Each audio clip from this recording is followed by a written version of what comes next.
So we are actually across the street from the Wynn Hotel as part of the 2025 Las Vegas Concours Tour. And that is what we are doing this morning, a police escorted tour up and back down the strip in one of the most impressive processions of supercars and hypercars I think any of us have ever seen. We came off of the Concours yesterday with 40 some odd Veyrons and 66, I think, total Bugattis. Dozens and dozens of Bugattis as well, all sorts of everything you could dream of, and now it is all in motion on the Las Vegas Strip. So the entirety of the Vegas Strip is 2 or 3 miles, so we made it down there. Now we have U-turned, and I mean, the crowd that this tour has brought out is truly extraordinary. James Stradman's right behind us in his Dorado, great friend of mine that just joined the Veyron Club, is right in front of us. This lineup of cars is nuts. I would say there's probably, give or take, 100 cars, and it's well over $100 million of amazing vehicles just running down the Strip of Las Vegas. So that wraps up an amazing week here in Las Vegas for the Las Vegas Concours. Up next, I am going to road trip this car home, but to set a record for the most Veyrons in one place, the most Bugattis in one place, it's been so cool to see the lengths that they've gone to in organizing and setting up this event and making us feel as welcome and as comfortable and as excited as we possibly could be about these cars that we love so much. I don't know what could possibly top this. It is very early on the first day of SEMA. The moon is still out, and I am about to leave the gorgeous Wynn Hotel in Las Vegas.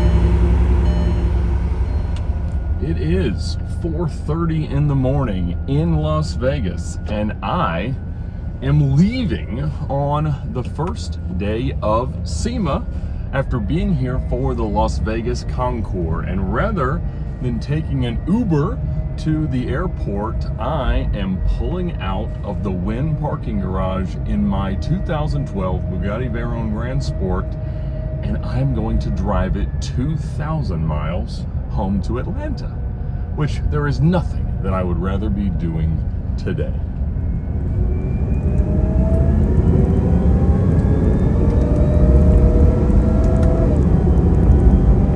Now I'll do my best to record as much of this as I can because it might end up being interesting, hopefully just because of the novelty of driving an interesting car a long way on some big roads, but hopefully nothing bad happens. The car is somewhat untested. This trip will take it from currently, right now, passing 16,000 miles to just shy of 18,000 miles. I bought the car about a year and a half ago from Bugatti Broward with 11,000 miles, so already I have driven it more than its illustrious cast of characters that are the previous owners. It was owned by one of the owners of Symbolic Motor Company. It was the Frankfurt Motor Show car. It was owned by Birdman, given to Justin Bieber, sold to Floyd Mayweather, eventually to Little Uzi Vert, another owner in Miami, and then I bought it. And so this will put me to about 7,000 total miles driven on the car, and it has been very, very good. I'll talk more about the ownership so far, probably in later chapters of this little experience here. But right now, I am just excited to spend what will be about 2 days of full-time driving to get across the country. Now, when you leave Las Vegas, you pretty much just go about 100 miles south, make a left on I-40, drive for about 1,800 miles, and wind up in the Ring Road 285 around Atlanta. And so that is my plan, and we'll see how it goes. I mean, these cars need to be driven, and when you compare it to just grabbing an Uber, throwing the car on a transport truck, letting it show up later, and then flying home, which consumes most of a day with the time change, it's really not that much worse to just get in the car and get it home. We're both going the same place. It's designed to take people places. To me, it just makes sense. And for me, therapeutically, I periodically just have to get some windshield time. And so I'm not going to be listening to the radio. In fact, I actually don't even know if the radio in this car works. That is of no consequence. I just want to be alone with my thoughts and maybe occasionally with you guys as I meander my way across the country. It should take about 27 hours of driving, and so I'll see how much I knock out today. We'll watch the sun come up and just see how the drive goes. Now, first of all, I want to apologize because I am not going to produce this, whatever it becomes, like a normal cinematic vlog style documentary of the experience. Honestly, I'm doing this for me because it's fun. There's nothing I'd rather do today than drive a really valuable and interesting car a really long way and see more of America. I've driven across the United States, I don't know, about 25 or 30 times in different forms and fashions, and so every time it's its own adventure with its own risks and issues, and I haven't the slightest clue what this journey will hold, but we're going to find out together. When you drive a car like this on a trip of this magnitude, you really see it in an entirely different way, and it's one of my favorite things about owning interesting cars is finding those different lenses, those different views into what the car is really about. And this car's been wonderful. It's a great touring car. It is still as mean and agile as you'd ever need it to be, but really for just eating up highway miles, there's not a whole lot better, and I think it differentiates itself there from a Bugatti, from a Koenigsegg, even from the hypercars from the higher production brands, Ferrari, McLaren, Porsche, into something really distinctive and really unique. And I think seeing McLaren embrace that a little more with the ideology of the Speedtail and some other cars really kind of stepping into this space is super duper cool. But looking back on the weekend at the Las Vegas Concours, just the chance to see the display they put together of so many of all these different cars, so many Lambos, so many Pagattis, but certainly Bugatti as the focal point was really, really cool. And the buy-in from Bugatti as a company to help them to support it, to get us all out there, was incredible. The hospitality of the win was wonderful, and just I could not have been any happier with that experience. I'd go on their tour drive, which was essentially just up and back on the strip, but seeing all these cars in motion at that point, I think we probably had about 20 Bugattis doing that drive, to me was one of those once in a lifetime things. And seeing, there must have been 20,000 people lining the strip taking pictures and videos and things like that of us cruising by. That was amazing. We had a great dinner with the Bugatti people, and they were able to talk a little bit about the direction of the brand, and significantly the direction of long-term servicing on their own products. So new tire options, cheaper service options, things like that. And then I got to do setup day at SEMA, Sam Hard's party at the Mom Museum. Just a wonderful weekend in Las Vegas, and then, so far at least, a really solid road trip home. The car is doing perfectly, and I have no idea what's ahead, but hopefully it doesn't involve that state trooper pulling out and pulling me over, because I am in Arizona. His lights are on, but he is not pulling out. Whew, well, that begs the first question of driving a car across the country that is capable of 250 miles per hour. Now, clearly we won't be sustaining speeds of that sort, but it is very hard in this car to discern the difference, if you're not staring at the speedometer, between about 60 miles an hour and 120 miles an hour. The noise from the road, the noise from the engine, the behavior of the car, the ability to move, maneuver, and steer, it's all about the same. And so I am now again going a little faster than one ought to in this moment, but that is just sort of a gravitational experience. And so in Arizona, one of the worst states to get a ticket in the country, it is best to be a little bit more vigilant. But if something goes sideways, fortunately, I've got the ticket clinic to step in and help. I had several friends who were driving from various parts of the country to SEMA this week. A couple of them got big tickets, and Ticket Clinic is already on the case. And so if you get a ticket, the first thing you do is text a picture of it to 305-305, and that will get the Ticket Clinic on your case immediately. They've got a nationwide network of attorneys, which means they have local attorneys in each state, in each county, in each jurisdiction that they can help, from their network to make sure that you've got exactly the right expertise and representation to fight your ticket. Of course, that'll allow you to avoid costly fines, risk of suspension, points on your license, possible jail time, insurance premiums skyrocketing, and all of the other negative outcomes that are associated with getting a bad speeding ticket. And so fight every one of your tickets, please, because it is really, really important, and they can help in meaningful ways. They can also help with things like school zone photo tickets and things of that nature. And so whatever it is that you need help with, the ticket clinic can probably do it. Except for the road quality in Arizona, that is outside of their purview. So check them out at the link in the description below. So as the sun is coming up on a gorgeous morning here in Arizona, let's talk about why I was in Las Vegas. This was the 4th Las Vegas Concours event at the Wynn Hotel. And the Concours events like this live and die by the partnerships that they can form with the OEMs, with the manufacturers. And they had an amazing display of cars, but most of them were actually organized in conjunction with the manufacturers to make sure that each was represented, and the most significant of which was Bugatti. So they partnered with Bugatti, the Wynn Hotel, to bring all of our cars out there. In fact, they paid to ship our cars from wherever they were here if we would agree to have them. And we ended up with the largest gathering in history of the Bugatti Veyrons, with 49 cars and 66 total Bugattis represented in the show. And so this was to celebrate the 20th anniversary of the release of this car, the Veyron, which came out really in 2005 as a 2006 model in the US. This one is a 2012 Grand Sport, but it was so cool to see this beautiful array, not just of the closed roof and open top examples of the 16.4, the 1,000 horsepower cars, but also the Super Sport and the Grand Sport Vitesse, along with all the special editions, the Sang Noir, the Bear Carbon cars, the World Record Edition cars.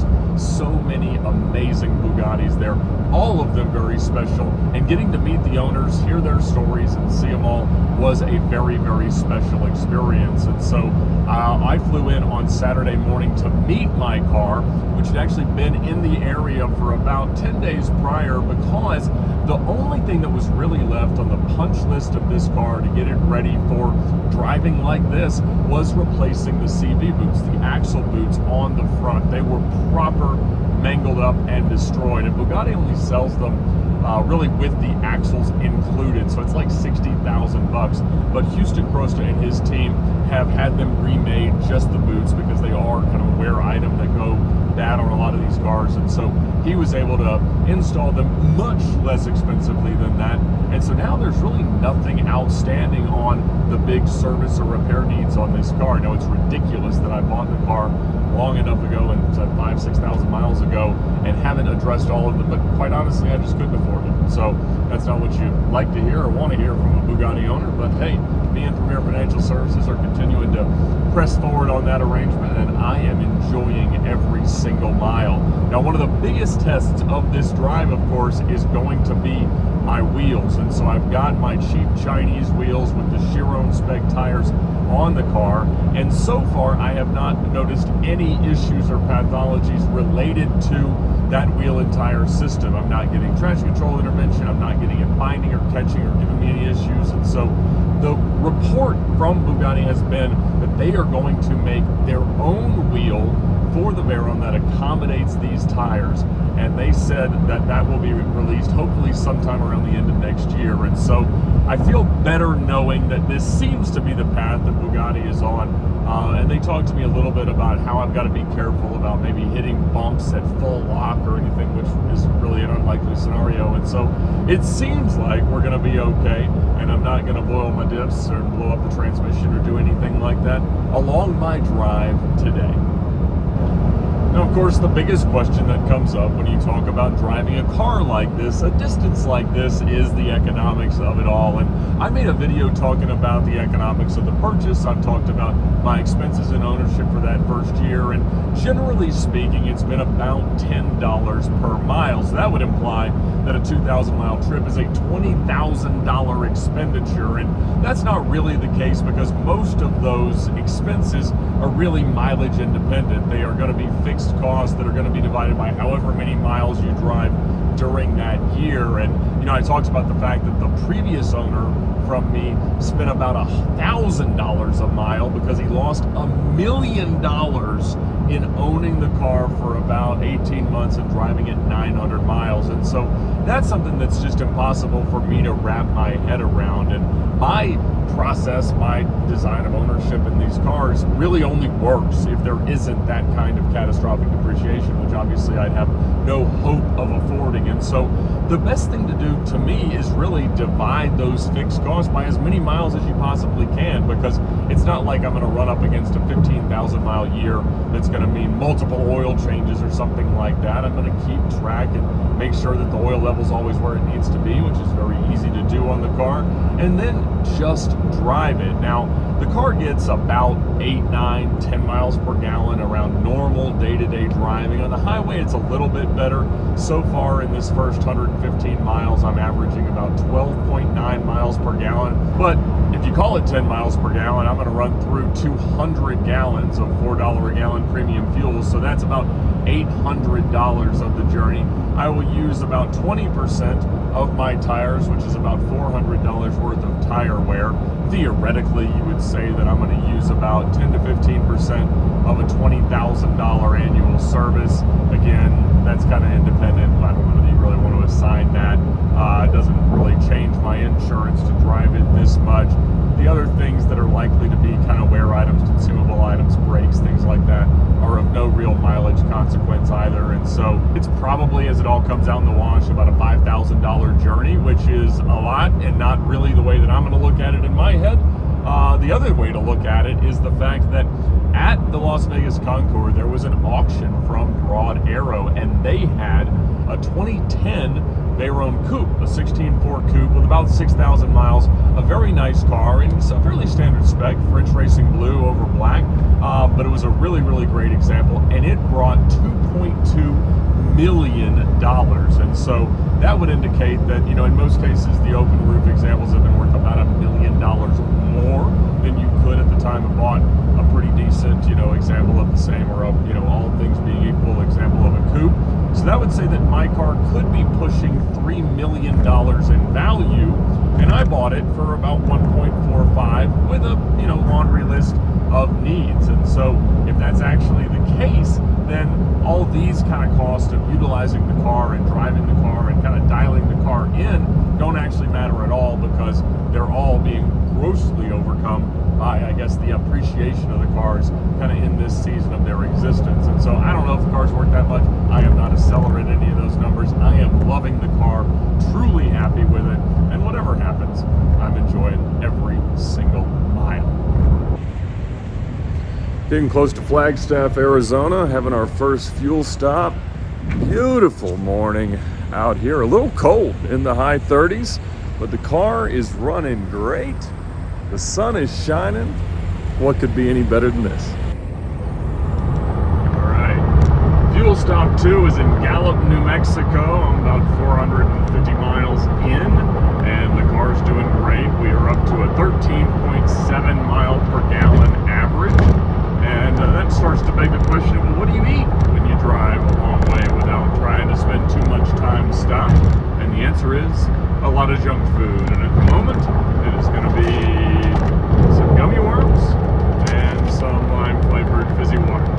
And so, I tend to try to stop every couple hundred miles just to stretch out, better for my back, knees, all that. But like I said, the car's been quite comfortable. It is stiffly sprung, and so you do feel everything, and it shakes things around a good bit, but overall, couldn't be any happier, and I'm excited about my gummy worms. Now, I do have a slight love's allegiance when it comes to where to stop. They tend to be pretty easy to get. Police reported ahead. They have a lot of pumps, they have a lot of bathrooms, they have a lot of snacks, and this would be a pretty good price. And so, not sponsored by Love's, but perhaps I should be. Anyway, back to the road. Now, a very reasonable question when you think about driving a car like this a really long way is how uncomfortable is it? And I have driven a lot of crazy cars a long way, and I have to say this is about as good as it gets. The seats are extremely comfortable despite being a two-piece carbon fiber bucket. They're very heavily bolstered, but I find that they fit my torso quite nicely. Clearly, we've got the roof on for the fact that I have to be able to carry it home, but also I think it doesn't store anywhere else. And, makes things a little bit more livable from a temperature perspective, although we're up to 66 degrees as we enter the land of enchantment, New Mexico.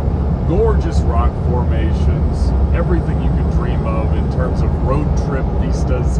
But I gotta say, the car is really, really comfortable. I've got enough headroom, I've got enough leg room, my arms are at a good distance to the steering wheel.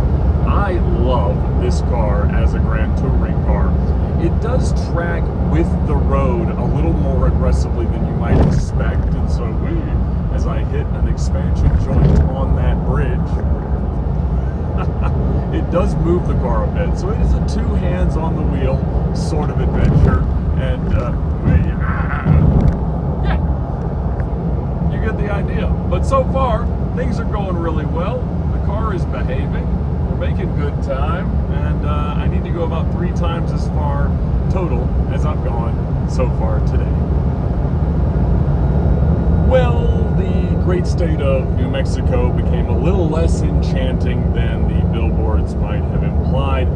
I found a lovely stretch of road, which was refreshing after, 100 miles of pretty meaningful traffic and congestion, a lot of trucks. I mean, that's the nature of driving along I-40, and so that is understood. But I decided to let the car breathe a little bit because I was wondering if it was having a little bit of a boost leak, because it was cutting out a couple of times earlier in the RPM range. And the problem with a 1,000 horsepower car is when you give it any amount of stick, you're going very fast, very quickly. And so I might have just gotten the worst ticket of my entire life in New Mexico, and so that will be a job for the ticket clinic. Unfortunately, they are already on it because I have texted a picture of the ticket to 305, and hopefully they can achieve a pretty good outcome before the court date in a few weeks. So, oh well. Spirits are still high, maybe not as high as they were a short bit ago, but we've behaved ourselves since then, and we'll continue to do so, at least until we get to Texas.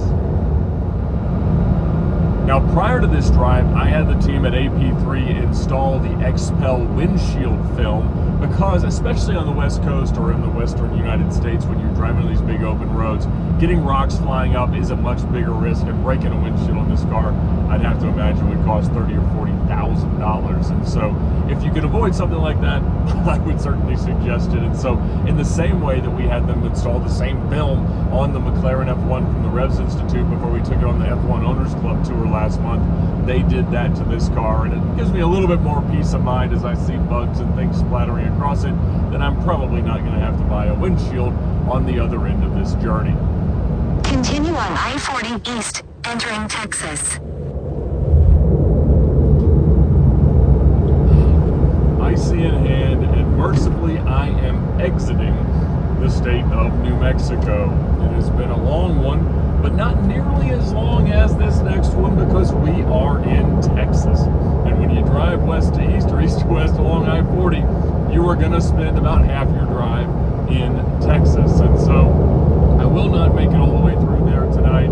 I will find some quick dinner. I will find a cheap hotel on the side of the road with easy parking, sleep for a few hours, and then hit the road again in the morning. The car is still doing great, 14.4 miles per gallon, 800 or so miles in. This is awesome. Now, these late nights and early mornings and long miles beg the question of, like, well, Ed, why are you doing this as opposed to enjoying driving across the country at a more relaxing pace? And to be honest, the fundamental reality is that, I've got a family, I've got young kids, I am missing different things in order to do the amazing automotive events and opportunities that I have, and I'm extremely grateful for those opportunities and the experiences that I get to enjoy, but I also want to do my best in all cases to minimize my time away from family. You know, there are times where I kind of feel like it would be amazing for some of this stuff to come at a time where I wasn't as tethered to home and my wife could travel with me and do other things, but that's simply not the chapter of life where we're in. And so I think that it's important to always try to find that balance and try to be the husband I want to be, the parent I want to be, as well as the automotive enthusiast and content creator that I want to be and that I hope everybody there continues to want me to be. I do consider it just the greatest honor and the privilege of a lifetime to get to do things like this for a living, but I mean, who would have guessed that any of this was even possible years ago? But ultimately, that is why I push myself so hard, and also, I suppose, there's a bit of sport in it as well. Traffic was building up around Dallas with some construction in Fort Worth, so we're going to stay north and head to Oklahoma, then over through Tennessee, rather than down through Jackson, and then they both routes would intersect in Birmingham. So north we go. I'm enjoying a nice late night drive through Oklahoma City, about 1,100 miles into the trip, maybe 170, 180 miles from now I will get to the Arkansas border. Arkansas is a terrible state to speed in, and honestly that had been my thought earlier, is that Arizona is also a terrible state to speed in, and so I didn't want to get a ticket there. I thought I'd kind of let my hair down a bit once we got into New Mexico, which proved not to be the case. So we'll see how the ticket clinic boys do with that one, but the car's running great, up to 14.5 miles per gallon. I got some gas just a bit ago. Somebody asked me if this was the new Corvette, which I said no, it's a Bugatti. And but the reactions have been very good. I almost got run off the road by a trucker that didn't see me. Well, that's happened twice, but honestly, I don't fault them for it. I mean, they're up so high, and it was late at night. The other one was early this morning. You know, it's a tough job, and these guys go a million miles without an incident. So it's on us to give them a little more berth, and I was probably a little close, but no issues, no problems. Got a couple of hard hits off the protective windshield film, so very grateful to Expel and the AP3 team for the protection there. Also caught a big rock on my right roof scoop or snorkel that put a little bit of a nick in the clear bra, but did not get through the paint. So once again, thankful to AP3 for protecting the Bugatti. So it is still in one piece. We have passed 17,000 miles on the car, and it looks like tomorrow we'll pass 18,000. So how cool is this? All right, welcome to Van Buren, Arkansas. It is just before midnight Central Time, and we have made it a long way. I don't know exactly how long, but we have less than 10 hours remaining for tomorrow. And, you know, this tends to happen where, you know, when you don't plan exactly where you're going to stop, you kind of get to the middle of nowhere, and there was nothing in eastern Oklahoma, so we needed to get into Arkansas to find a hotel. And it is this Comfort Suites, which will do just fine. Holiday Inn was sold out, so the Comfort Suites it is, and the Bugatti will be just fine right here. So a few hours of sleep and then back on the road. All right, it is 5 a.m. in Arkansas. Time to load back up and hit the road again. First pee break and fuel stop of the day. The sun is rising in Arkansas, and fortunately we are back to the land of 93 octane fuel, which the Bugatti very much appreciates. We have exited Arkansas without a major speeding ticket, and we are no longer on I-40. We came down through Memphis, and I am now in northern Mississippi, heading southeast towards Birmingham, where I will hop on I-20 and head to Atlanta. A fun part about this journey has been all the positive reactions, the thumbs up, you know, people who are not expecting a bright red Bugatti to come screaming by on a quiet Wednesday morning in Arkansas, but that's all been great. But, you know, one of my curiosities is always when I'm driving across the country, what cars am I going to spot? And it's been a little bit of a weak trip from a car spotting perspective. Obviously, we saw as much as we could ever dream of seeing in Las Vegas, but I've seen a couple of ZR1s, a really nicely patinted Triumph, a couple of hot rod cars, heavily modified Corvettes, cosmetically in the Oklahoma, Texas region, but a little weak. Nothing interesting or exotic on the car spotting front today. Now, when you drive a car like this frequently, it can feel almost like you're eating a Wagyu steak every day. But when you talk about it in the context of a cross-country road trip, certainly this is not the most appropriate use of this product. However, it does make the very best of this journey. And while it's not the most useful, most practical, most inexpensive, most comfortable, any of the possible things that you could use to justify a car being best for a cross-country road trip, there is no one driving across the United States this week that is having nearly as much fun as I am. And that is what makes owning these cars really, really special.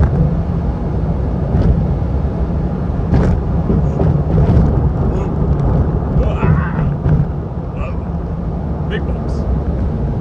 I am road tripping my Bugatti across the country, and that reminds me to tell you about the greatest road trip app in America. It is called iExit, and I have been using it for the better part of a decade. And what's amazing about it is that it has its own proprietary database of everything that is off every exit on all the major highways in the United States, and it shows them to you in order up ahead. It's really hard with most navigation systems to figure out exactly how far something is off your route and how far ahead of you it is, and to know exactly where you want to go to get whatever you need, whether it's fuel, a hotel, food, anything that you're going to need off of an exit. iExit has them, and it'll tell you it's 0.2 of a mile to the right at exit 348, and you'll know exactly how far away you are and how easy it's going to be to reach that destination once you get there. I literally use it every road trip for every stop, and it makes my life so much easier.